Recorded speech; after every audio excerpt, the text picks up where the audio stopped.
പ്രിയമുള്ളവരെ, ആദ്യമേ തന്നെ ഞങ്ങളുടെ ക്ഷണം സ്വീകരിച്ച് ഇവിടെ എത്തിച്ചേർന്ന എല്ലാ മാധ്യമ സുഹൃത്തുക്കൾക്കും കേരള ആശാ ഹെൽത്ത് വർക്കേഴ്സ് അസോസിയേഷൻ്റെ നേതൃത്വത്തിൽ ഇവിടെ സമരം നടത്തിക്കൊണ്ടിരിക്കുന്ന മുഴുവൻ ആശാ സഹോദരിമാരുടെ നേതൃത്വത്തിലുള്ള നന്ദി അറിയിക്കുകയാണ്. കേരള ആശാ ഹെൽത്ത് വർക്കേഴ്സ് അസോസിയേഷൻ്റെ നേതൃത്വത്തിൽ ഈ സെക്രട്ടേറിയറ്റിന് മുന്നിൽ രാപ്പകൽ സമരം തുടങ്ങിയിട്ട് ഇന്ന് 29 ദിവസം പൂർത്തിയാകുകയാണ്. ഫെബ്രുവരി 10 മുതൽ വിവിധ ഘട്ടങ്ങളിലായി വിവിധ പരിപാടികൾ വൻ പങ്കാളിത്തത്തോടുകൂടി ആശാവർക്കർമാരുടെ പങ്കാളിത്തത്തോടുകൂടി നമ്മളിവിടെ നടത്തുകയുണ്ടായി. നാളെ 30 ദിവസം പൂർത്തിയായി, ഒരു മാസം പൂർത്തിയാകുകയാണ്. ഈ സമരം വലിയ ജനകീയ പങ്കാളിത്തത്തോടെ ഒരു ജനകീയ സമരമായി മാറുകയും കേരളത്തിലെ മുഴുവൻ ജനവിഭാഗങ്ങളും പിന്തുണയ്ക്കുന്ന ഒരു ന്യായമായ സമരമാണെന്ന് കേരളം മുഴുവൻ അംഗീകരിക്കുകയും ദേശീയ തലത്തിൽ ഇത് ശ്രദ്ധ നേടുകയും ഒക്കെ ചെയ്തിട്ട് നമ്മുടെ സർക്കാർ ഈ സമരത്തോട് മുഖം തിരിച്ചു നിൽക്കുന്ന ഒരു സമീപനമാണ് ഇപ്പോഴും കാണിക്കുന്നത്. ഈ സമരസമിതിയെ വിളിച്ച് ചർച്ച ചെയ്യുവാനോ നമ്മൾ ഉയർത്തിയിരിക്കുന്ന ഡിമാൻഡുകളെക്കുറിച്ച് ചർച്ച ചെയ്യുവാനോ ഇതുവരെ തയ്യാറായിട്ടില്ല. ഇത്തരമൊരു സാഹചര്യത്തിൽ നമ്മൾ കൂടുതൽ ഉയർന്ന സമര രീതികളിലേക്ക് പോകേണ്ടുന്നതുണ്ട്. തുടർന്നുള്ള ദിവസങ്ങളിൽ നമ്മുടെ സംഘടന സമരം കൈക്കൊണ്ടിരിക്കുന്ന സമര പരിപാടികളെക്കുറിച്ച് വിശദീകരിക്കുന്നതിന് വേണ്ടിയാണ് ഇന്ന് ഒരു പത്രസമ്മേളനം ഇവിടെ വിളിച്ചു ചേർത്തിരിക്കുന്നത്. അത് വിശദീകരിക്കുന്നത് ഞങ്ങളുടെ ബഹുമാന്യനായ സംസ്ഥാന president Shri V K Sadanandan സാറാണ്. സാറിനെ അതിനായി ക്ഷണിക്കുന്നു. സുഹൃത്തുക്കളെ,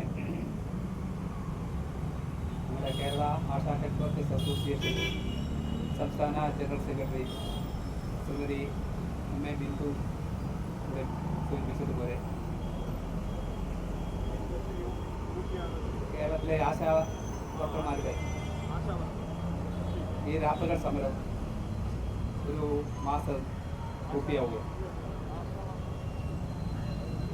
വിവിധ സമരഘട്ടങ്ങളിലൂടെയാണ് ഞങ്ങൾ ഈ രാപ്പകൽ സമരം കടന്നുപോയത്.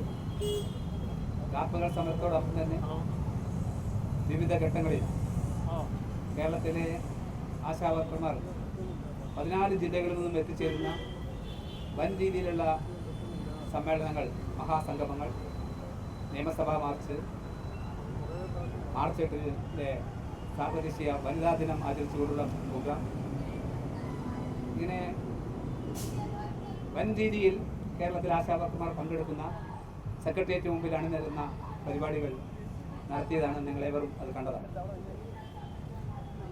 കേരളത്തിൻ്റെ ഓരോ ഭാഗത്തു നിന്നും വളരെ ദരിദ്രരും സാമ്പത്തിക വളരെ ഞെരുക്കം അനുഭവിക്കുന്നതുമായ ആശാവർക്കർമാർ ഇവിടെ ഇങ്ങനെ ഓരോ പരിപാടിക്കും എത്തിച്ചേർന്നത് വലിയ ബുദ്ധിമുട്ടുകൾ സഹിച്ചുകൊണ്ടാണ്. എന്നിട്ടും അവർ ഇവിടെ എത്തിച്ചേർന്ന് ഈ ഓരോ പരിപാടിയും വലിയ വിജയമാക്കി മാറ്റുകയാണ് ഉണ്ടായത്. ഇതെല്ലാം ഞങ്ങൾക്ക് കഴിഞ്ഞത് കേരളത്തിലെ ജനങ്ങൾ ഈ സമരത്തോട് കാണിച്ചിരിക്കുന്ന പിന്തുണയാണ്.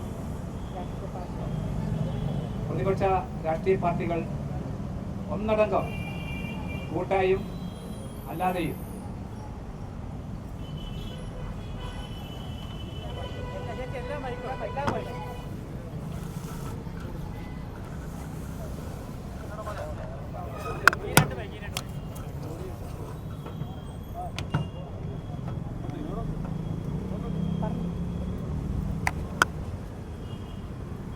ഇവിടെ എത്തിച്ചേരുകയുണ്ടായി.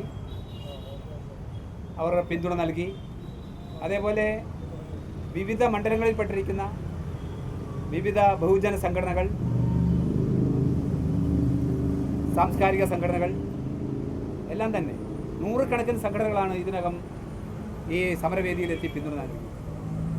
വ്യക്തികളാവട്ടെ വളരെ സമുന്നതരായ വ്യക്തികൾ, അത് അനേകം നമ്മുടെ കേരളത്തിൽ നിന്നുള്ള പ്രധാനപ്പെട്ട MP-മാർ, അതേപോലെ സാംസ്കാരിക നായകർ, സച്ചിദാനന്ദനെ പോലുള്ള കവികൾ, എഴുത്തുകാർ, നടന്മാർ, അങ്ങനെ വിവിധ മണ്ഡലങ്ങളിലെ സാംസ്കാരിക പ്രവർത്തകർ ദേശീയമായിട്ടും അതേപോലെ തന്നെ പിന്തുണ ഉണ്ടായിട്ടുണ്ട്. 10-20 സാംസ്കാരിക നായകരും ബുദ്ധിജീവികളും അടങ്ങുന്ന പ്രസ്താവന ദേശീയ തലത്തിൽ ഈ സമരത്തെ പിന്തുണച്ചുകൊണ്ട് ഉണ്ടായി. അങ്ങനെ ദേശീയ തലത്തിലും അന്തർദേശീയ തലത്തിലും ശ്രദ്ധയാകർഷിക്കപ്പെട്ട ഒരു സ്ത്രീ തൊഴിലാളികളുടെ പ്രക്ഷോഭണമായി നമ്മുടെ ആശാവർക്കർമാരുടെ സമരം, കേരളത്തിലെ ആശാവർക്കർമാരുടെ സമരം ശ്രദ്ധയാകർഷിച്ചിരിക്കുകയാണ്. ഞങ്ങൾക്ക് വളരെയധികം സന്തോഷമുണ്ട് ആ കാര്യത്തിൽ. കേരളത്തിൽ പണിയെടുക്കുന്ന 26,125 ആശാവർക്കർമാരുടെ വിഷയം എന്നത് ഈ സമരത്തിലൂടെ അത് മാറി ഇന്ത്യയിലാകെ പണിയെടുക്കുന്ന, ഈ മേഖലയിൽ പണിയെടുക്കുന്ന 10 ലക്ഷത്തിലേറെ വരുന്ന ആശാവർക്കർമാരുടെ ദയനീയ ജീവിതാവസ്ഥയിലേക്ക്, അവരുടെ തൊഴിൽ സാഹചര്യത്തിലേക്ക് ഈ പ്രശ്നം വളരുകയാണ് ഉണ്ടായിരിക്കുന്നത്. അതുകൊണ്ട് തന്നെ ദേശീയ തലത്തിൽ തന്നെ ശ്രദ്ധയാകർഷിക്കുന്ന ഒരു സമരമായി ഇത്രയധികം സ്ത്രീകൾ കടുത്ത ചൂഷണത്തിന് വിധേയമായിക്കൊണ്ട് ജീവിതത്തിൻ്റെ ഒരു ദിവസത്തിൻ്റെ വലിയൊരു ശതമാനം സമയം 18 മണിക്കൂർ വരെ നീളുന്ന, അത്രയും ജോലി ചെയ്യുന്ന, എന്നാൽ ഏറ്റവും തുച്ഛമായ പ്രതിഫലം വാങ്ങിക്കൊണ്ട് ജീവിതം നയിക്കേണ്ട വളരെ ദയനീയമായ സ്ഥിതിയെ ഞങ്ങൾക്ക് ലോകത്തിന് മുമ്പാകെ അവതരിപ്പിക്കാൻ പറ്റി ഈ സമരത്തിലൂടെ. അതൊന്ന് ചർച്ചാ വിഷയമാണ്. പണിയെടുക്കുന്ന ആളുകളോടുള്ള, പ്രത്യേകിച്ചും സ്ത്രീ തൊഴിലാളികളോടുള്ള ഗവൺമെൻറ്റിൻ്റെ സമീപനമാണ് ഇതിലൂടെ പുറത്താവുന്നത്. അത് കേന്ദ്ര സംസ്ഥാന സർക്കാരുകളുടെ സമീപനം ഇതിനകം തന്നെ പുറത്തായിരിക്കുകയാണ്. എന്തായാലും ഈ സമരം ഇന്ന് പാർലമെൻറ്റിലും നിയമസഭയിലും വീണ്ടും ചർച്ചയ്ക്ക് വന്നിരിക്കുകയാണ്. പാർലമെൻറ്റിൽ 4 MP-മാർ ഈ പ്രശ്നം ഉന്നയിച്ചിരിക്കുന്നു. അതിന് ചർച്ച നടന്നുകൊണ്ടിരിക്കുകയാണ്. വളരെ സജീവമായ ചർച്ചയാണ് പാർലമെൻറ്റ് നടക്കുന്നത്. കേരളത്തിലെ നിയമസഭയ്ക്കകത്തും ഇന്നിപ്പോൾ രണ്ടാമതും വീണ്ടും സമ്മേളിച്ചപ്പോൾ ഈ വിഷയം അവിടെയും മന്ത്രിയുടെ പ്രസ്താവനയ്ക്കെതിരെയും മറ്റും അവിടെയും ഈ പ്രശ്നം ഉന്നയിക്കപ്പെട്ടിരിക്കുകയാണ്. എന്തായാലും ഇത്രയധികം ശ്രദ്ധയും പിന്തുണയും ഈ സമരത്തിനുണ്ടായിട്ടും ഗവൺമെൻറ്റിൻ്റെ മുകളിൽ, ഒരു ജനാധിപത്യ ഗവൺമെൻറ്റിന് ഇത്രയും അധിക പിന്തുണയും ന്യായയുക്തതയുമുള്ള ഈ സമരത്തോടുള്ള ഗവൺമെൻറ്റിൻ്റെ സമീപനം ഇനിയും മാറിയിട്ടില്ല എന്നുള്ളതാണ് ഏറ്റവും അതിശയിപ്പിക്കുന്ന കാര്യം. എന്തുകൊണ്ട് ഗവൺമെൻറ് ഈ സമരത്തിന് എതിരെ നിലപാടെടുത്തുകൊണ്ട് മുന്നോട്ട് പോകുന്നു എന്നത് അത്ഭുതകരമായിരിക്കുന്നു. സാധാരണഗതിയിൽ ഒരു തൊഴിലാളി വർഗ പ്രക്ഷോഭണം, പ്രത്യേകിച്ചും ഏറ്റവും അധസ്ഥിതരായ, ഏറ്റവും ദുരിതമനുഭവിക്കുന്ന തൊഴിൽ സാഹചര്യത്തിൽ ജീവിക്കുന്ന 233 രൂപയ്ക്ക് ഒരു ദിവസം പണിയെടുക്കാൻ നിർബന്ധിതരായിരിക്കുന്ന ഈ സ്ത്രീ തൊഴിലാളികളോടുള്ള ഒരു സമരത്തിൽ ഗവൺമെൻറ് എന്തുകൊണ്ടാണ് കടുംപിടുത്തം പിടിക്കുന്നത്? അവരുടെ ഏറ്റവും ന്യായമെന്ന് ലോകം മുഴുവൻ അംഗീകരിച്ചിരിക്കുന്ന ആവശ്യങ്ങളോട് മുഖം തിരിച്ചു നിൽക്കുന്നത് എന്തുകൊണ്ട് എന്നത് പിടികിട്ടാത്തൊരു വിഷയമായി മാറിയിരിക്കാം. ശരിയായിരിക്കാം, ഇടതുപക്ഷമെന്ന പറയുന്നുണ്ടെങ്കിലും ഈ ഗവൺമെൻറ്റിൻ്റെ സമീപനം ഇടതുപക്ഷീയമല്ല എന്ന് ദിനം പ്രതി തെളിഞ്ഞുകൊണ്ടിരിക്കുകയാണ്.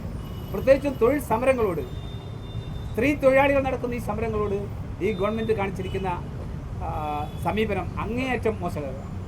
ഇപ്പോൾ ഈ സമരം ചെയ്യുന്ന ആശാ വർക്കർമാരെ വലിയ രീതിയിൽ ഭീഷണിപ്പെടുത്തിക്കൊണ്ടിരിക്കുകയാണ്.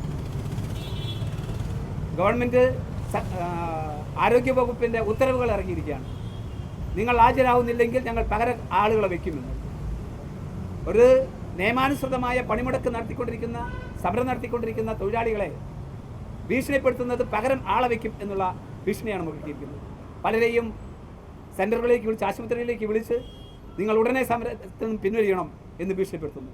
ഇല്ലെങ്കിൽ നിങ്ങൾ അനുഭവിക്കേണ്ടി വരുമെന്നുള്ള രീതിയിൽ അവരെ ഭീഷണിപ്പെടുത്തുകയാണ് ചെയ്യുന്നത്. അതുമാത്രമല്ല, ഈ സമരത്തിന് വന്നിരിക്കുന്ന പലരെയും പല സ്ഥലത്തും വെച്ച് തടഞ്ഞു വയ്ക്കുക, തിരിച്ചു വിളിക്കുക തുടങ്ങിയ കാര്യങ്ങളാണ്. കഴിഞ്ഞ ദിവസം ഇവിടെ പാലക്കാട്ടിൽ നിന്നും വന്ന ഒരു സംഘത്തെ, അവർ സംഘത്തിൽപ്പെട്ടിരിക്കുന്ന കുറച്ച് പേരെ ആശാ വർക്കർമാരോട് പറഞ്ഞു, നിങ്ങൾ ഇതിന് പോയിട്ടുണ്ടെങ്കിൽ ഇനി ഇങ്ങോട്ട് തിരിച്ചു വന്നാൽ നിങ്ങൾക്ക് ജോലി ഉണ്ടാവില്ല, അതുകൊണ്ട് ഇപ്പോൾ തന്നെ അവിടെ തിരിച്ചോ. ആ സമരമുഖത്തേക്ക് പോയിട്ടുണ്ടെങ്കിൽ ഞങ്ങൾ ഫോട്ടോ എടുത്ത് നിങ്ങളെ പ്രശ്നമാക്കും. ആ ആശാ വർക്കർമാർ പേടിച്ച് അവസാനം തിരുവനന്തപുരം റെയിൽവേ സ്റ്റേഷനിൽ കുത്തിയിരിക്കേണ്ടി വന്നു.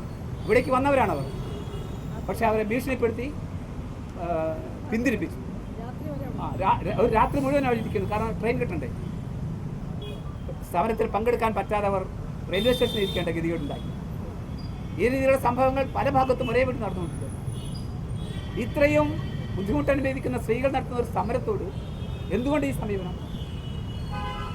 ഈ ഗവൺമെൻറ്റുമായി ബന്ധപ്പെട്ട പലരും, അവരെ പിന്തുണയ്ക്കുന്ന ട്രേഡ് യൂണിയൻ ആളുകൾ, അതുപോലുള്ള ആളുകൾ വളരെ മ്ലേച്ഛമായ രീതിയിൽ ഈ സമരത്തിൻ്റെ നേതൃത്വം കൊടുക്കുന്ന നേതാക്കൾക്കെതിരെ പരാമർശങ്ങൾ നടത്തിയെന്ന് നിങ്ങൾക്കറിയാം. കേരളം പോലുള്ള സ്ഥലത്ത് സാധാരണ ഒരു സ്ത്രീക്കെതിരെ പോലും ഇതുപോലൊരു പരാമർശമുണ്ടായാൽ അത് വളരെ വലിയ രീതിയിൽ എതിർക്കപ്പെടുകയാണ്. പക്ഷേ സമരം നടത്തുന്ന സ്ത്രീ തൊഴിലാളി സമരം നടത്തുന്ന നേതാക്കൾക്കെതിരെ മ്ലേച്ഛമായ രീതിയിൽ സംസാരിക്കുന്ന ഉണ്ടായിട്ടും അതിനെതിരെ സംസാരിക്കാൻ ഗവൺമെൻറ്റോ ഉത്തരവാദപ്പെട്ട ആളുകളോ തയ്യാറായിട്ടില്ല. അത് പിൻവലിക്കാൻ തയ്യാറായിട്ടില്ല. ഞങ്ങൾ കേസ് കൊടുത്തിട്ടുണ്ട്. കാരണം 26,000 ചില്ലാനം ആശാ വർക്കർമാരെയും അപകീർത്തിപ്പെടുത്തുന്ന രീതിയിൽ ഉള്ള പരാമർശമാണ് ഉണ്ടായിരിക്കുന്നത്. മന്ത്രി സുരേഷ് ഗോപിയുടെ വന്നപ്പോൾ അതുമായി ബന്ധപ്പെട്ടുകൊണ്ട് നടത്തിയിരിക്കുന്ന പരാമർശം നിങ്ങൾക്കറിയാം. ഞങ്ങൾക്കത് പറയാൻ ബുദ്ധിമുട്ടുണ്ട്.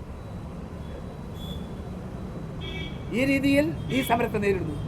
കള്ളക്കേസുകൾ, അനേകം കള്ളക്കേസുകൾ ഇതിനകം ഉണ്ടായിട്ടുണ്ട്. ഈ സമരം നടത്തുന്ന യൂണിയൻ്റെ നേതാക്കൾക്കെതിരെയും അതേപോലെ ആശാ വർക്കർമാർക്കെതിരെയും കള്ളക്കേസുകൾ കൊടുത്തിരിക്കുകയാണ്. ഇങ്ങനെ നാനാവിധത്തിൽ സമ്മർദ്ദത്തിലാക്കുകയും കള്ളക്കേസുകൾ എടുക്കുകയും ചെയ്തുകൊണ്ടിരിക്കുകയാണ്. അതുകൂടാതെയാണ് ഒരു മാസമായിരിക്കുന്ന ഇതുപോലൊരു സ്ത്രീ തൊഴിലാളി സമരത്തെ ഒത്തുതീർപ്പാക്കാനുള്ള ശ്രമം ഉണ്ടാകുന്നില്ല എന്നുള്ളത്. അപ്പോൾ ഗവൺമെൻറ്റിൻ്റെ സമീപനം വ്യക്തമാണ്.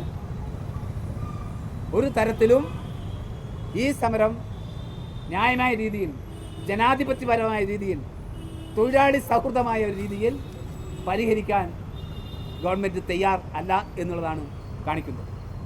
ഞങ്ങൾ അതിനു മുമ്പിൽ മുട്ടുമടക്കില്ല. ഞങ്ങളിവിടെ ഇതിനകം പ്രഖ്യാപിച്ചതുപോലെ ഇത് കേവലം ചെറിയ ചെറിയ ഡിമാൻഡുകൾ നേടുക എന്നുള്ളത് മാത്രമല്ല, ഇത് കേരളത്തിൽ പണിയെടുക്കുന്ന സ്ത്രീ തൊഴിലാളികളുടെ അഭിമാനത്തിൻ്റെയും ഒരു പ്രശ്നമാണ്. ഇത്രയും ന്യായമായ ഒരു സമരം നടത്തിയിട്ട് ഇത്രയധികം പിന്തുണ ഉണ്ടായിരിക്കുന്ന ഒരു സമരത്തിൻ്റെ നേർക്ക് ഗവൺമെൻറ് ഒരു തരത്തിലും ഒരു സഹായകരമായ സമീപനം കാണിക്കുന്നില്ല എന്നുള്ളതിൻ്റെ ആ അഹന്തയ്ക്കെതിരെയുള്ള സമരം കൂടിയാണ്. അതുകൊണ്ട് മുട്ടുമടക്കാൻ ഞങ്ങൾ തയ്യാറല്ല. അവർ പറയുന്നത് കേരളമാണ് ഏറ്റവും മുൻപന്തിയിൽ നിൽക്കുന്നത്, ഓണറേറിയം കൊടുക്കുന്ന കേരളമാണെന്നുള്ളത്. സിക്കിമാണ് ഇന്ത്യയിൽ ഏറ്റവും വലിയ ഓണറേറിയം കൊടുക്കുന്നത്, 10,000 രൂപ കൊടുക്കുന്നുള്ള രേഖ കാണിക്കുക മാത്രമല്ല, പാർലമെൻറ്റിൽ പറഞ്ഞിരിക്കുന്ന കാര്യം കൂടി അവതരിപ്പിച്ചിട്ടും അതിന് മറുപടിയില്ല. കള്ളം പറയുകയാണ് അവർ ചെയ്യുന്നത്. നിയമസഭയ്ക്കകത്ത് പോലും കള്ളം പറയുന്ന അവസ്ഥയാണ് ഉണ്ടായത്. അപ്പോൾ അതുകൊണ്ട് ഇതിനോട് ഞങ്ങൾക്ക് യോജിക്കാൻ കഴിയില്ല. ആശാവർക്കർമാരെ ബുദ്ധിമുട്ടിക്കുന്നു. കഴിഞ്ഞ 10-ാം തീയതിയാണ് ഈ സമരം ആരംഭിക്കുന്നത്, ഫെബ്രുവരി 10-ന്. 9-ാം തീയതി വരെ വർക്ക് ചെയ്തതിൻ്റെ റിപ്പോർട്ടുമായിട്ട് അവർ വർക്ക് ചെയ്തതാണ്. അതിന് റിപ്പോർട്ട് കൊടുക്കണം, എങ്കിലേ അവർക്ക് കാശ് കിട്ടുള്ളൂ. ആ റിപ്പോർട്ടുമായിട്ട് അതാത് സെൻറ്ററുകൾ ചെല്ലുമ്പോൾ അത് വാങ്ങാൻ കൂട്ടാക്കുന്നില്ല. ഞങ്ങൾ അത് ഇപ്പോൾ സ്വീകരിക്കില്ല എന്ന് പറയുന്നു. എന്നിട്ട് അവർ തിരിച്ചു പോയപ്പോൾ പിന്നെ വിളിച്ചു വരുത്താൻ ശ്രമിക്കുന്നു. ഇങ്ങനെ പല രീതിയിലുള്ള പ്രതിസന്ധികളാണ് അവർ സൃഷ്ടിച്ചുകൊണ്ടിരിക്കുന്നത്. ഒരു സമരത്തെ ന്യായമായ രീതിയിൽ, ജനാധിപത്യപരമായ രീതിയിൽ സമീപിക്കുന്നതിന് പകരം വളരെ പ്രാകൃതമായ രീതിയിൽ പഴയ കാലത്തെ സമീപനമാണ് ഇപ്പോൾ ഈ ഗവൺമെൻറ് കൈക്കൊള്ളുന്നത്. അതുകൊണ്ട് അതിൻ്റെ മുമ്പിൽ ഈ ഇടതുപക്ഷ ജനാധിപത്യ മുന്നണി എന്ന് പറഞ്ഞുകൊണ്ടിരിക്കുന്ന ഒരു ഗവൺമെൻറ്റിൽ നിന്നുണ്ടാവുന്ന തികച്ചും വലതുപക്ഷവും തികച്ചും തൊഴിലാളി വിരുദ്ധവും തികച്ചും ജനാധിപത്യ വിരുദ്ധവുമായ ഈ രീതിയിൽ അതിൻ്റെ മുമ്പിൽ ഈ സമരം മുട്ടുമടക്കാൻ തയ്യാറല്ല. കേരളത്തിലെ ഞങ്ങളുടെ സംഘടന Kerala ASHA health workers organisation എന്നുള്ളത് ഇന്ന് കേരളത്തിലെ 26,125 ആശമാരുടെയും ആശാ കേന്ദ്രമായ, അവരുടെ ഒരേ ഒരു അഭയ കേന്ദ്രമായ യൂണിയനായി മാറിയിരിക്കുക. അതുകൊണ്ട് ഞങ്ങൾക്കുറപ്പാണ് കേരളത്തിലെ മുഴുവൻ ആശമാരും ഈ സമരത്തോടൊപ്പമാണ്. കേരളത്തിലെ പണിയെടുക്കുന്ന മുഴുവൻ ആളുകളും, പ്രത്യേകിച്ചും പണിയെടുക്കുന്ന സ്ത്രീകൾ ഒന്നടങ്കം ഈ സമരത്തോടൊപ്പമാണ്. ജനാധിപത്യ വിശ്വാസികളും മറ്റു മേഖലയിൽ പണിയെടുക്കുന്ന തൊഴിലാളികളും ഈ സമരത്തോടൊപ്പമാണ്. കേരളത്തിലെ ചിന്തിക്കുന്ന ബുദ്ധിജീവികളും എഴുത്തുകാരും സാഹിത്യകാരന്മാരും നടന്മാരും നടികളും എന്ന് വേണ്ട അത്തരത്തിലുള്ള മുഴുവൻ ആളുകളും ഈ സമരത്തോടൊപ്പമാണ്. അതിനേക്കാൾ ഉപരി കേരളത്തിലെ മാധ്യമ സുഹൃത്തുക്കൾ ഒന്നടങ്കം ഈ സമരത്തെ വിജയിച്ചു കാണാൻ ആഗ്രഹിക്കുന്ന അവരുടെ കൂട്ടത്തിൽപ്പെട്ടവരാണ്. അതുകൊണ്ട് ഇത്രയും അനുകൂലമായ ഒരു സാഹചര്യത്തിൽ ഞങ്ങൾക്ക് സമരം നിർത്തി പോകാൻ കഴിയില്ല. നിങ്ങൾക്കറിയാവുന്നതാണ് എങ്ങനെ ഞങ്ങൾക്ക് പുറകോട്ട് പോകാൻ കഴിയും. അതുകൊണ്ട് സമരവുമായിട്ട് തന്നെ മുമ്പോട്ട് പോകാൻ തീരുമാനിച്ചിരിക്കുകയാണ്. സമരത്തിൻ്റെ ഒരു അടുത്ത ഇവിടെ നടക്കുന്ന നമ്മളുടെ രാപ്പകൽ സമരം അതേ രീതിയിൽ തന്നെ പോയിക്കൊണ്ടിരിക്കുക. നിങ്ങൾക്കറിയാം, രാവും പകലുമാണ് ഇവിടെ കിടക്കുന്നത്. ഇവിടുത്തെ പകലുള്ള കൊടും ചൂട് നിങ്ങൾക്കറിയാം. വൈകുന്നേരം ആകുമ്പോൾ നടക്കുന്ന ഇപ്പോൾ അടുത്ത ദിവസങ്ങളായി നടത്തിയിരിക്കുന്ന മഴ, ആ മഴയത്ത് കോരിച്ചെരിയുന്ന മഴയാണ് ഉണ്ടായിരിക്കുന്നത്, വേനൽ മഴ. ആ മഴയത്ത് ഒരു ടാർപ്പാളിൽ വലിച്ചു കെട്ടാൻ പോലും പോലീസ് സമ്മതിച്ചില്ല. ഇവിടുത്തെ ഈ കിടക്കുന്ന സ്ത്രീകൾ ആ ടാർപ്പാളിനെ ഒന്ന് പിടിച്ച് കെട്ടാൻ ശ്രമിച്ചപ്പോൾ അവർ വലിച്ച് താഴ്ത്തിട്ടു. ഒടുക്കം അത് തലയ്ക്ക് മീളെ വെച്ചിട്ടാണ് അവർ നിന്നത്. എന്തിനെ ഒരു സമരത്തോട് ഇത്രമാത്രം ക്രൂരമായ ഒരു സമീപനം എടുക്കണം? ഈ നാട്ടിൽ സമരം നടക്കാത്തതാണോ? എന്തെന്ത് തരത്തിലുള്ള സമരങ്ങൾ നടത്തുന്ന നാടാണത്? ഇവിടുത്തെ അസംബ്ലിയിൽ പോലും ഏത് തരത്തിലുള്ള കോലാഹലങ്ങളും സമരങ്ങളുമാണ് ഇവർ നടത്തിയിട്ടുള്ളതെന്ന് നമുക്കറിയാം. അവരാണ് അധികാരത്തിലിരിക്കുന്നത്.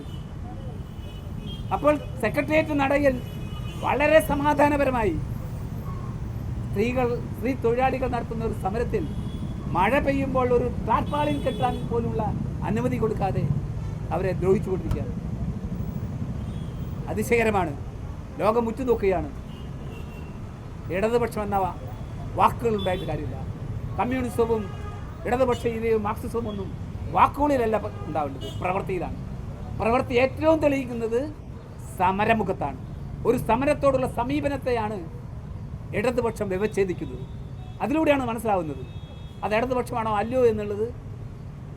അതിൻ്റെ ഉരകല്ല് ഒരു സമരത്തോടുള്ള സമീപനമാണ്. അതാണ് ശരിയെങ്കിൽ ഞങ്ങൾ മനസ്സിലാക്കുന്നത് അതാണ് എങ്കിൽ ഈ കാണിക്കുന്നത് ഇടതുപക്ഷ സ്വഭാവമേ അല്ല എന്ന് വ്യക്തമാണ്. അതുകൊണ്ട് സമരം ശക്തിപ്പെടുത്താനാണ് ഞങ്ങളുടെ തീരുമാനം. അടുത്ത ഘട്ടം എന്ന നിലയിൽ നിങ്ങളേവരെയും അറിയിക്കുന്നത് ഞങ്ങൾ ഒരു സെക്രട്ടേറിയറ്റ് ഉപരോധ സമരത്തിലേക്ക് പോവുകയാണ്. വരുന്ന 17-ാം തീയതി മാർച്ച് 17-ന് സെക്രട്ടേറിയറ്റ് കേരളത്തിലെ 26,125 ആശമാരും ഈ സെക്രട്ടേറിയറ്റ് നടയിൽ വന്ന് സെക്രട്ടേറിയറ്റ് ഉപരോധിക്കും. അത്തരമുള്ള ഒരു സെക്രട്ടേറിയറ്റ് ഉപരോധം എന്ന ഒരു നിയമലംഘന സമരം തന്നെയാണ്. എല്ലാവർക്കും അറിയാം, ഉപരോധം ഒരു നിയമലംഘന സമരം. പക്ഷേ ഞങ്ങൾ സമാധാനപരമായ നിയമലംഘനം തന്നെയാണ് ഉദ്ദേശിക്കുന്നത്. ഞങ്ങൾ 17-ാം തീയതി കേരളത്തിലെ ആശാവർക്കർമാർ ഈ ഡിമാൻഡ് നേടിയെടുക്കും എന്ന് പ്രഖ്യാപിച്ചുകൊണ്ട് സെക്രട്ടേറിയറ്റ് ഉപരോധിക്കുക. ഈ സെക്രട്ടേറിയറ്റ് ഉപരോധ സമരത്തിൽ നിങ്ങളേവരുടെയും പിന്തുണ ഞങ്ങൾ അഭ്യർത്ഥിക്കുന്നു. കേരളത്തിലെ മുഴുവൻ ജനങ്ങളും, ഇതിനകം ഞങ്ങൾക്ക് പിന്തുണ നൽകിയിരിക്കുന്ന മുഴുവൻ സംഘടനകളും ഞങ്ങളോടൊപ്പമുണ്ടെന്ന് ഞങ്ങൾക്ക് ഉറപ്പാണ്. ഒപ്പം ഇനിയും ഈ പിന്തുണ വർദ്ധിക്കുമെന്നും ഉറപ്പാണ്. ഇടതുപക്ഷ വിശ്വാസികളായ ഈ ഗവൺമെൻറ്റിനെ പിന്തുണയ്ക്കുന്ന, അവർക്ക് വോട്ട് ചെയ്തിട്ടുള്ള നിരവധി വർഗ ബഹുജന സംഘടനയിൽ പ്രവർത്തിക്കുന്ന, ട്രേഡ് യൂണിയനിൽ പ്രവർത്തിക്കുന്ന അംഗങ്ങളായിട്ടുള്ള കേരളത്തിലെ ഇടതുപക്ഷ വിശ്വാസികളും ഈ ഗവൺമെൻറ്റിനോട് ആഭിമുഖ്യം പുലർത്തുന്ന അവരും ഈ സമരത്തോടൊപ്പമായിരിക്കും. അവർ ഇനിയും മുന്നോട്ട് വരും. ധൈര്യമായിട്ട് തന്നെ പിന്തുണച്ചുകൊണ്ട് മുമ്പോട്ട് വരുമെന്ന് ഞങ്ങൾ പ്രതീക്ഷിക്കുകയാണ്. തീർച്ചയായും അവരുടെ എല്ലാം പിന്തുണയോടുകൂടി ഈ 17-ാം തീയതി സെക്രട്ടേറിയറ്റ് ഉപരോധം കേരളത്തിലെ ആശാ വർക്കർമാർ നടത്തും.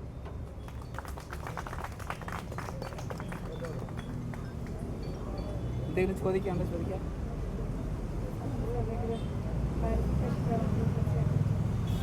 ഇപ്പോൾ പാർലമെൻറ്റിൽ ഈ വിഷയം പല എംപിമാർ, UDFൻ്റെയും LDFൻ്റെയും എംപിമാർ ഈ വിഷയം ഉയർത്തിയിട്ടുണ്ട്.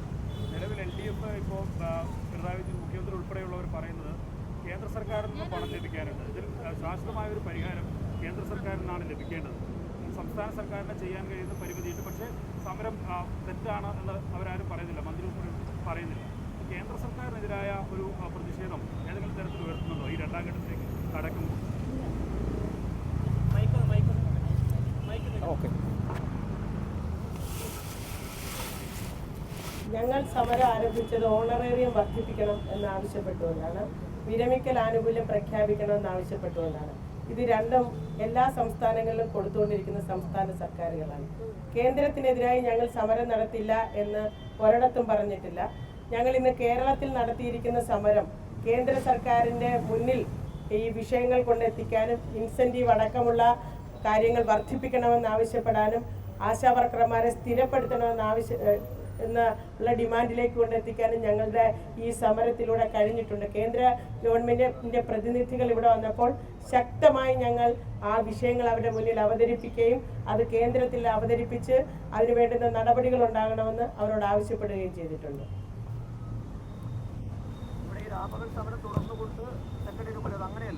അതെ, രാപകൽ സമരം തുടർന്നുകൊണ്ട് തന്നെയാണ്. 26,000-ന് മുകളിലുള്ള ആശാവർക്കർമാരാണ് മുഴുവനുള്ളത്.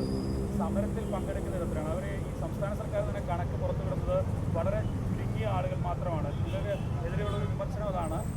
ഈ വലിയ ഭൂരിപക്ഷത്തിൻ്റെ പിന്തുണയില്ലാതെ ഒരു ചുരുങ്ങിയ ആളുകളെ മാത്രം പങ്കെടുപ്പിച്ചിട്ടുള്ള ഒരു പ്രത്യേക സംഘടനയുടെയൊക്കെ ഭാഗമായിട്ടുള്ള സമരമാണെന്നാണ് പറയുന്നത്. അത് ഈ സർക്കാർ എവിടെ നിന്നാണ് ഈ കണക്ക് കൊണ്ടുവരുന്നത് ഞങ്ങൾക്കറിയുന്നില്ല. ഞങ്ങൾ എന്തായാലും കണക്ക് നോക്കാൻ പോകുന്നില്ല. കണക്കിൻ്റെ അടിസ്ഥാനത്തിലല്ലോ ഒരു സമരത്തിന് ഉയർത്തിയിരിക്കുന്ന ഡിമാൻഡിൻ്റെ ന്യായയുക്തത തീരുമാനിക്കുന്നത് കണക്കിൻ്റെ അടിസ്ഥാനത്തിലല്ല. അപ്പോൾ കണക്ക് നോക്കുന്നവർ കണക്കിൻ്റെ അടിസ്ഥാനത്തിൽ കാര്യം പറയട്ടെ. ഞങ്ങൾ ഉയർത്തിയ ഡിമാൻഡ് അംഗീകരിച്ച് തരണമെന്നാണ് ഞങ്ങൾ ആവശ്യപ്പെടുന്നത്. നിലവിൽ എത്ര പേരുണ്ട് നേരിട്ട് ആശാവർക്കർമാരായിട്ടുള്ള ആളുകൾ സമരത്തിൽ പങ്കെടുക്കുന്നത്?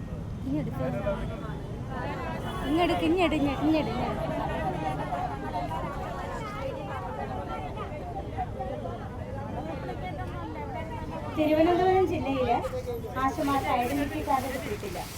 ബാക്കി എല്ലാ ജില്ലകളിലും ഐഡന്റിറ്റി കാർഡുണ്ട്. സംശയമുള്ളവർ ഇവിടെ വന്ന് അവരുടെ ഐഡന്റിറ്റി കാർഡ് പരിശോധിച്ചോട്ടെ. ഞങ്ങൾക്കതിന് എതിർപ്പില്ല. ഒരു ഐഡന്റിറ്റി കാർഡ് പരിശോധിച്ചോട്ടെ. അല്ല, കൃത്യമായിട്ട് അവരുടെ പേരും അവരുടെ മേൽവിലാസവും അവരുടെ ID നമ്പറും കൃത്യമായി കൊടുത്തിട്ടുണ്ട്. ഈ സംശയമുള്ളവർ ഈ സമരമുഖത്ത് വന്നിട്ട് അവരുടെ ഓരോരുത്തരുടെയും ID കാർഡ് തരാൻ പറയുക. അപ്പോൾ അവരുടെ സംശയം തീരുമല്ലോ.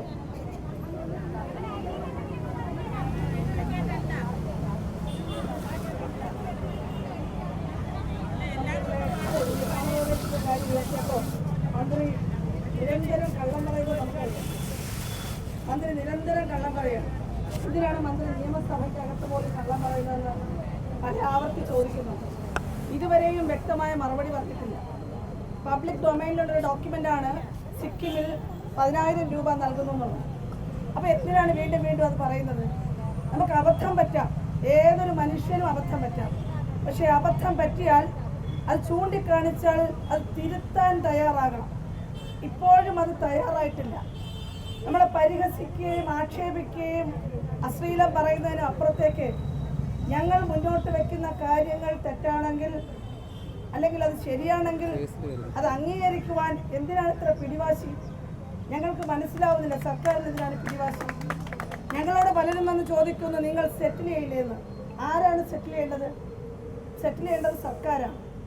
ഞങ്ങൾ വെച്ചിട്ടുണ്ട് 232 രൂപയ്ക്ക് ഇനി പണിയെടുക്കാൻ തയ്യാറല്ല. ഒരു ദിവസം 700 രൂപ വേണം. ആ 700 രൂപ ആവശ്യപ്പെട്ടത് ഇവിടെ CITU അല്ലെങ്കിൽ CITU ആവശ്യപ്പെട്ടു. LDF-ന്റെ പ്രകടന പത്രിക 21 പ്രകടന പത്രികയിലെ 45-ാം ഖണ്ഡികയിൽ എഴുതി വെച്ചിട്ടുണ്ട്. ഞങ്ങൾ അധികാരത്തിൽ വന്നാൽ 700 രൂപ ദിവസ വേതനം നൽകുമെന്ന്, മിനിമം വേതനം. ഇത് പറഞ്ഞിട്ടാണല്ലോ ഈ ആളുകളുടെ മുഴുവൻ വോട്ട് വാങ്ങിച്ചത്. ഒന്നാം പിണറായി സർക്കാരിൻ്റെ കാലത്താണ് കോവിഡ് വന്നത്. കോവിഡ് വാരിയേഴ്സ് എന്ന് പറഞ്ഞ് അവാർഡ് കൊടുത്ത് ആദരിച്ച്, നിങ്ങൾ ഓർക്കണം, മാധ്യമപ്രവർത്തകർക്ക് ഓർമ്മയുണ്ടാവും, കോവിഡ് സമയത്ത് പോലും PPE കിറ്റ് ഇല്ലാതെ, മാസ്ക് ഇല്ലാതെ, ഗ്ലൗസ് ഇല്ലാതെ ഞങ്ങൾ എല്ലാ ദിവസവും NHM ഡയറക്ടറെ വിളിക്കും. കാരണം ഫീൽഡിൽ പോകുന്ന ആശമാർക്ക് മാസ്ക് ഇല്ല. ഇവിടെ പറയട്ടെ, ആശമാർക്ക് കൊടുത്തോന്ന് സ്വന്തം കയ്യിൽ നിന്ന് പണം മുടക്കിയാണ് വാങ്ങിച്ചത്. ഞങ്ങൾ ഇവിടെ വന്ന് സാമൂഹ്യ അകലം പാലിച്ച് സമരം ചെയ്തിട്ടുണ്ട്. അന്നും കുടിശ്ശിക വരുത്തിയിട്ടുണ്ട്. 4 മാസത്തെ. ആദ്യമായിട്ടല്ല കുടിശ്ശിക വരുത്തുന്നത്. ഈ NHM-ന്റെ ചരിത്രത്തിൽ, ആശാവർക്കറുടെ ചരിത്രത്തിൽ ഒരിക്കൽ പോലും അതത് മാസത്തെ വേതനം തന്നിട്ടില്ല. ഇതാണ് യാഥാർത്ഥ്യം. അപ്പോൾ കള്ളം പറയണം. ആദ്യമായിട്ട് കുടിശ്ശിക ഉണ്ടായതുപോലെ, അത് കേന്ദ്ര ഗവൺമെൻറ് തരാത്തതുപോലെ ഇങ്ങനെ കള്ളം നിരന്തരം പറഞ്ഞുകൊണ്ടിരിക്കുകയാണ്. അതുകൊണ്ടൊരു ഗവൺമെൻറ് കള്ളം പറയുന്നത് അത് ജനങ്ങളെ മുഴുവൻ കള്ളം പറയാൻ പ്രേരിപ്പിക്കുന്നതിന് തുല്യമാണ്. അതുകൊണ്ടൊരു കാരണവശാൽ അത് പാടില്ല. അത് തിരുത്തിയേ മതിയാവുള്ളൂ. സിക്കിമിൻ്റെ ഉത്തരവുണ്ട്. വേറെ എന്ത് ന്യായം പറഞ്ഞാലും മന്ത്രി അത് തിരുത്തിയേ പറ്റുള്ളൂ. എന്നിട്ട് വളരെ ജനാധിപത്യപരമായി ഇവിടെ സൂചിപ്പിച്ചതുപോലെ സമരക്കാരുടെ പ്രശ്നങ്ങൾ എന്തെന്ന് കേൾക്കുവാൻ, ഒന്ന് മിനിമം കേൾക്കുവാനുള്ളൊരു സന്മനസ് ഗവൺമെൻറ് കാണിക്കുന്നു. ഞങ്ങൾക്ക് ഒരു പിടിവാശിയുമില്ല. ആകെയുള്ളൊരു പിടിവാശി 232 രൂപയ്ക്ക് ജോലി ചെയ്യാൻ തയ്യാറല്ല എന്നുള്ളൊരു പിടിവാശി മാത്രമേ ഉള്ളൂ. വിരമിക്കൽ ആനുകൂല്യം വേണം. 62 വയസ്സാകുമ്പോൾ പിരിച്ചുവിടാൻ തീരുമാനിച്ചിരിക്കുക. ഞങ്ങൾ പലതവണ വിശദീകരിച്ചിട്ടുണ്ട്. ഞങ്ങൾ മന്ത്രി വിളിച്ചെടുത്ത ചർച്ചയിൽ പങ്കെടുത്തപ്പോൾ അവിടെ 62 വയസ്സിൽ പിരിച്ചുവിടാമെന്നൊരു തീരുമാനം എടുത്തിരുന്നില്ല. ആദ്യം വിരമിക്കൽ ആനുകൂല്യം പ്രഖ്യാപിച്ചിട്ട് പ്രായം നിശ്ചയിക്കണമെന്ന് പറഞ്ഞ് പിരിഞ്ഞ മീറ്റിംഗ് 3 ദിവസം കഴിയുമ്പോൾ 62 വയസ്സിൽ പിരിച്ചുവിടാൻ ഉത്തരവിറങ്ങുകയാണ് ചെയ്തത്. ഞങ്ങളതിനെ ചോദ്യം ചെയ്തു. 2022 ആ മാർച്ച് മാസത്തിൽ ഞങ്ങളൊരു നിയമസഭാ മാർച്ച് നടത്തിയിട്ടുണ്ട്. നിങ്ങൾ അതിൻ്റെ പഴയ വീഡിയോ നോക്കി കേൾക്കണം.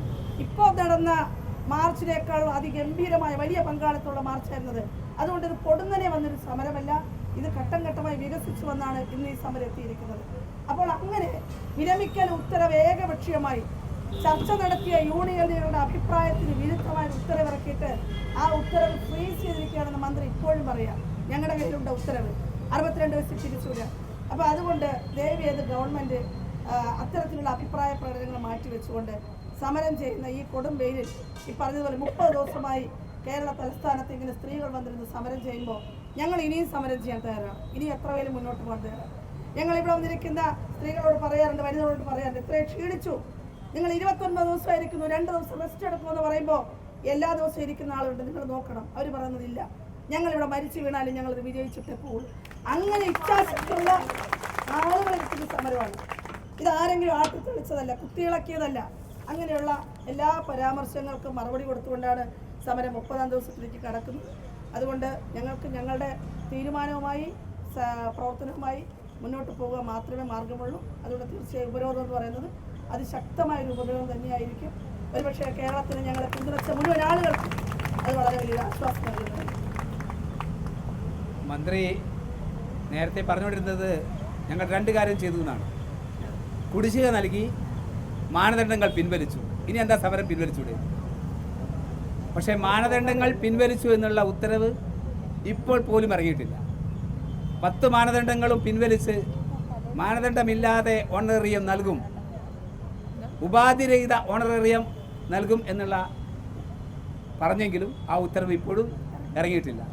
അവർ ഇറക്കാൻ തയ്യാറുണ്ടോ എന്നുള്ളതാണ്. മറ്റൊരു കാര്യം ഞങ്ങളുടെ ജനറൽ സെക്രട്ടറി പറയും, കേസുമായി പറയും. അതിവിടെ സൂചിപ്പിച്ചതാണ്. സുരേഷ് ഗോപി, നമ്മുടെ കേന്ദ്ര സഹമന്ത്രി സുരേഷ് ഗോപി സാർ ഇവിടെ മഴയുടെ സമയത്ത് വന്ന് ഞങ്ങൾക്ക് കുട നൽകിയപ്പോൾ അതിനെക്കുറിച്ച് CITUവിൻ്റെ നേതാവ് ശ്രീ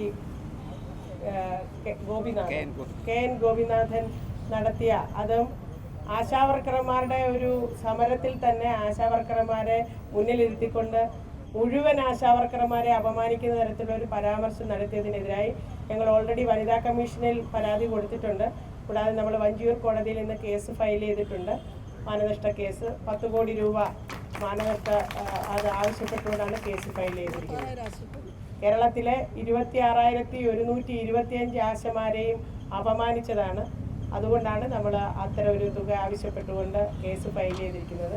പിന്നെ കൂടാതെ നമ്മൾ ഈ സമരം അല്ലെ സമരത്തിന് നിദാനമായ ഡിമാൻഡ് കൊടുന്നനവേ ഇങ്ങനൊരു ഡിമാൻഡുമായിട്ട് വന്നതല്ല.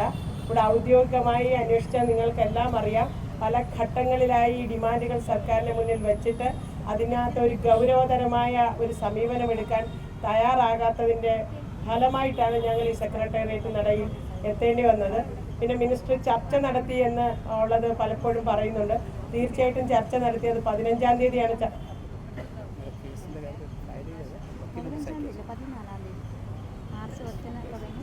ഫെബ്രുവരി 15-ന് 5-ാമത്തെ ദിവസം ചർച്ച നടത്തിയപ്പോൾ അന്ന് മിനിസ്റ്റർ ഞങ്ങളോട് പറഞ്ഞത് മിനിസ്റ്റർക്ക് ഒന്നും ചെയ്യാൻ പറ്റില്ല, ഹെൽത്ത് മിനിസ്റ്റർക്ക് ധനകാര്യ മന്ത്രിയും ധനകാര്യ വകുപ്പുമായി ആലോചിച്ചിട്ട് അറിയിക്കാം എന്നാണ് പറഞ്ഞത്. സമരം പിൻവലിക്കണമെന്ന് ആവശ്യപ്പെട്ടു. ഞങ്ങൾ പറഞ്ഞു ഞങ്ങളിവിടെ കാണും, ആലോചിച്ചിട്ട് അറിയിച്ചാൽ മതിയെന്ന് പറഞ്ഞ് ഇന്ന് ഇത്രയും ദിവസമായിട്ട് ആലോചിച്ചൊരു ഉത്തരം ഇതുവരെ ഞങ്ങളുടെ മുന്നിൽ വെച്ചിട്ടില്ല. തന്നെയുമല്ല, അത് മിനിസ്റ്ററുമായിട്ട് ചർച്ച നടത്തിയതിൻ്റെ പിറ്റേ ദിവസമാണ് ധനകാര്യമന്ത്രി ഈ സമരത്തെ ആക്ഷേപിച്ചുകൊണ്ട് കുത്തിയിളക്കിക്കൊണ്ട് വന്നവരാണ് ആശാവർക്കർമാർ, ആരെയൊക്കെ കുത്തിയിളക്കി ഇവിടെ കൊണ്ടുവന്ന് ഇരുത്തിയിരിക്കുകയാണ് എന്ന് പറഞ്ഞ് പലതരത്തിലുള്ള ആക്ഷേപം നടത്തിയത്. അതിനുശേഷമാണ് നിയമസഭയിൽ ബജറ്റ് ചർച്ച നടന്നത്. ആ ചർച്ചയിലും ഈ വിഷയത്തിൽ ഒരു തീരുമാനം എടുത്തിട്ടില്ല. ഇന്ന് വരെ ധനകാര്യ വകുപ്പുമായോ ധനകാര്യ മന്ത്രിയുമായോ ചർച്ച നടത്തി ഇത്രയും ദിവസമായിട്ടൊരു തീരുമാനം അറിയിക്കാൻ ആരോഗ്യമന്ത്രിക്ക് കഴിഞ്ഞിട്ടില്ല. അപ്പം അതുകൊണ്ട് ചർച്ച നടത്തി എന്ന് പറയുന്നത് അന്ന് ഞങ്ങൾ പറഞ്ഞതുപോലെ തന്നെ ഒരു പ്രഹസനമായിരുന്നു എന്നുള്ളത് തെളിയിച്ചിരിക്കുകയാണ് ഇത്ര ദിവസത്തിനുള്ളിൽ. അപ്പം അതുകൊണ്ട് അടിയന്തിരമായി ഈ പ്രശ്നം പരിഹരിക്കാനുള്ള ഇപ്പോൾ ഇവിടെ വന്ന് നമുക്ക് പിന്തുണ അറിയിച്ചിട്ട് പോയ നമ്മുടെ കേരളത്തിലെ എം പിമാർ Shri Shashi Tharoor M P, Kodikunnil Suresh M P, VK Sreekandan M P, KC Venugopal M P, ഇത്രയും ആളുകൾ അതിശക്തമായി ഇന്ന് പാർലമെന്റിൽ ഉന്നയിച്ചിട്ടുണ്ട്. രാജ്യസഭയിൽ മുൻ വനിതാ കമ്മീഷൻ അധ്യക്ഷയും BJPയുടെ എം പിയുമായ രേഖ ശർമ്മയും ഈ വിഷയം ഉന്നയിച്ചിട്ടുണ്ട്. ഇവിടെ സൂചിപ്പിച്ചതുപോലെ കേരളത്തിലെ 26,000-ഓളം വരുന്ന ആശാവർക്കർമാർക്ക് വേണ്ടി മാത്രമല്ല, ഇന്ത്യയിലെ 10 ലക്ഷത്തോളം വരുന്ന ആശാവർക്കർമാരുടെ വിഷയം ഇന്ന് പൊതുസമൂഹത്തിൻ്റെ മുന്നിൽ എത്തിക്കുവാനും അതിന് പരിഹാരം കാണുവാൻ കഴിയുന്ന തരത്തിലേക്ക് ഈ സമരം വളർത്തിയെടുക്കുവാൻ ഞങ്ങൾക്ക് കഴിഞ്ഞു. ഇത് വളരെ വലിയൊരു സഹന സമരമാണ്. പ്രത്യേകിച്ചും തിരുവനന്തപുരത്തെ മാധ്യമ സുഹൃത്തുക്കൾക്ക് നിങ്ങൾക്കെല്ലാം അറിയാം, കഴിഞ്ഞ 4-5 ദിവസമായി ഉണ്ടായിക്കൊണ്ടിരിക്കുന്ന വേനൽ അത് ഒരാൾക്കും താങ്ങാൻ കഴിയുന്ന ചൂടും വേനലുമല്ല. അതിനെല്ലാം സഹിച്ചുകൊണ്ടാണ് ഈ ഡിമാൻഡുകൾ നേടിയെടുക്കുന്നതുവരെ ഈ സമരത്തിലുണ്ടാകും എന്ന ഉറച്ച തീരുമാനത്തിൽ, അതൊരു ദൃഢപ്രതിജ്ഞയാണ്. ഞങ്ങൾക്ക് ഇവിടെ ഇവർ ആദ്യമേ ഉന്നയിച്ചതുപോലെ ഒരു രാഷ്ട്രീയ ലക്ഷ്യങ്ങളുമില്ല. ആരെയും അട്ടിമറിക്കാനോ രാജിവെപ്പിക്കാനോ ഒന്നുമല്ല, മറിച്ച് പണിയെടുത്തതിന് കൂലി തരണമെന്ന് ആവശ്യപ്പെട്ടുകൊണ്ടാണ് മാന്യമായി ഈ കേരളത്തിൻ്റെ ജീവിത ചെലവുകൾക്ക് അനുസൃതമായി ജീവിക്കാൻ ഉതകുന്ന കൂലി തരണം എന്നാവശ്യപ്പെട്ടുകൊണ്ടാണ് ഞങ്ങൾ സമരം നടത്തുന്നത്. ആ ഡിമാൻഡുകൾ നേടിയെടുക്കും വരെ ഞങ്ങൾ ഇവിടെ ഉണ്ടാകും. അതിൻ്റെ ഒരു ഉയർന്ന ഘട്ടമെന്നുള്ള നിലയിലാണ് നമ്മൾ ഈ നിയമലംഘന സമര സെക്രട്ടേറിയറ്റ് ഉപരോധത്തിലേക്ക് പോകുന്നത്. നമ്മൾ കേസ് വക്കീൽ നോട്ടീസാണ് അയച്ചത് KN ഗോപിനാഥിന് എതിരായിട്ട്.